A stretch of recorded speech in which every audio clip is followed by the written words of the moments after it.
রতন আমার মিটিং এ দেরি হয়ে যেতেছে চল স্যার পাবলিক বিমান স্যার 20 স্যার একটু সময় দিন স্যার। মিটিং বাদ দিয়ে মেয়ে দেখবো দাঁড়া পাবলিক বিমান বাজান এই যে রুমি তুমি তোরে পছন্দ করতা আমি এখন রাজি তুমি খালি বিয়ে করলেই হইব আমি রাজি না নেই আমাদের ভাই রাদিন আমাদের স্যার রাদিন আপনি চলে যান আপনার ফাতিমার মহিলা মায়ের বিয়ে করলে বিয়ের পর আপনার মেয়ে হাতিমার হয়ে যাবে পুরানো রাগ ঝগড়া বুঝা যাও এখন তোমরা বিয়েটা কইরা নাও স্যার কি সেলিব্রেট হয়ে যাবে বাজান মা শাস্তি কেন মাইয়ারে দিতেছো ওরে চলে যান কথা বলার সময় নেই আমি সাহেলা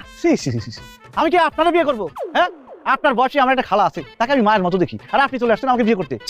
বাবা আস্তাগফিরুল্লাহ আস্তাগফিরুল্লাহ কি কইলা আমি তোমার বিয়ে করতে যাবো কেন আমি তোমার মাইয়ারে নিয়েছি এই যে দেখো আমার পরি ডানা কাটা পরি নিয়েছি সামনে থেকে এক্ষুনি উড়ে যান আপনি এই মেয়ে তো মনে হচ্ছে প্রাইমারি স্কুলে পড়ে আমি তোমার বয়স কত 5 না 6 না না বাজি ও প্রাইমারি না ও হাই স্কুলে পড়ে ওর বয়স 17 ওর বিয়ের উপযুক্ত বয়স হইছে মিথ্যুক মহিলা তো মিথ্যা কথা বলতেছে রতন ওনাকে এখান থেকে বাইর করে দাও বাবাজি শোনো কম বয়সী মেয়ে কিন্তু পাত্রী হিসেবে খুবই ভালো বুঝছো শোনো বেশি বয়সের মেয়ে তো প্রেম প্রীতিকে দেশে পলায় জায়গা ভাগ্য জায়গা আর কম বয়সী মেয়ে তুমি পাইলে দিলে বড় করে নিজের হাতে ঘুরে দিলে বিয়ে করবা এই আর কি আমি কি ডে কেয়ার সেন্টার খুলে বসছি এখানে যে আপনার মেয়েরে পাইলে বসে বড় করবো